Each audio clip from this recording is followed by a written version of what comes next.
તમે મન મૂકીને વરહો, આ જાગતું આપણને નહીં ફાવે.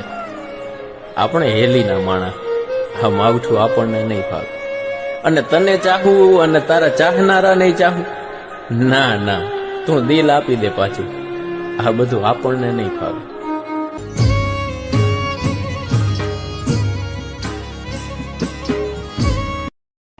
શબ્દ બહુ વિચારીને કાઢવા જોઈએ, બહુ વિચારીને બોલવું જોઈએ. હા, કોઈકને બે ઘડી હારું લાગે એટલે આપણે એને ગંગુ તેલીમાંથી રાજા ભોજ બનાવી દઈએ, એ તો પાપ. મોજથી જીવો, જે હામું મળે. સીતારામ તો સીતારામ, જય શ્રી કૃષ્ણ જય શ્રી કૃષ્ણ, જય માતાજી જય માતાજી. આપણા બાપનું હું જવાનું, પણ અમુકને કતરાવા સિવાય ધંધો જ નથી સાહેબ. જા હામાં મળે આનું ઉપડી ગયું મારા દીકરાનું. ચાવો ને ખોડાવ, લ્યો ઉપાડો, લ્યો ઉપડે તો નહીં નહીં. જેની પાસે જે સારું હોય એને સ્વીકારો. અને મને તો દાંત કાઢો ને તો બહુ ગમે ને, એમાં આપણી ના દાંત કાઢી બહુ ગમે. કારણ કે ડોળા કાઢનારા દાંત કાઢે એ પરિવર્તન બીજું હું કે તમારી પરિસ્થિતિ અને કઠણાઈ જોઈ અને જે મોઢું ફેરવી જાય એ ગમે એવા અંગત હોય, એક હાથરે ગાંઠ હોય તો એને ઠેબુ મારી દેવાય.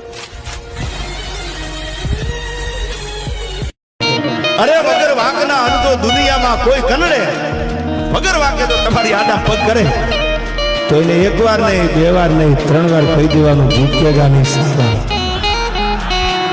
નાહક ના જો કોઈ આડા ઉતરે કે જ્યાં થતા હોય ત્યાં જ થા, એ જ્યાં ખોવાનું હોય ત્યાં જ મળે. ખાલી દાઢી મૂછ વધારવાથી કે પિસ્તોલ રિવોલ્વર રાખવાથી નો થઈ જઈ શકાય. એના માટે લોહીના બલિદાન દઈ દેવા પડે ત્યારે કઈક થઈ શકાય. અમારા હારા વખતમાં વેલની જેમ ભેગા વીંટળાઈને રખડતા હતા, અને એને હવે બેઠકું બદલાવી નાખી.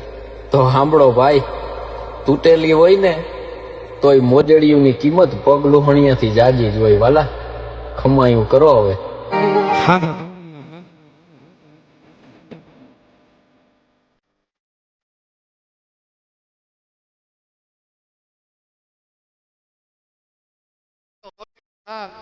કોફી બહુ નો વેચાય. હા, અને કોપી કોપી જ કહેવાય. હમણાં મારો હાવજ બોલે એટલે તમે જોજો, આ લોહી ના ગુણ કહેવાય. અને જેને લોહી ઉપર ભાઈ માન, પોતાને લોહી ઉપર જેને ગર્વ ન હોય એને શું ઠપકાઈ દેવા ભાઈ. અરે મધ ખરી મીઠપ અને એના લાખ રૂપના વખાણ, આ જીવ જોડાયો સિંહણ તારામાં, બાકી બધાથી છે આ હાવજ હાવ અજાણ. આટલો પ્રેમ ના કરશો એમને ટેવ પડી જશે.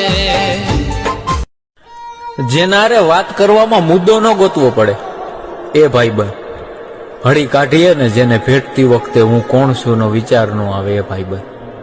દુનિયાની એક દવા કામ ન કરતી હોય, પણ પાસે આવીએ ને ખંભે હાથ મૂકે અને આખી તબિયતને ઠીક કરી દે, એનું નામ ભાઈબંધ.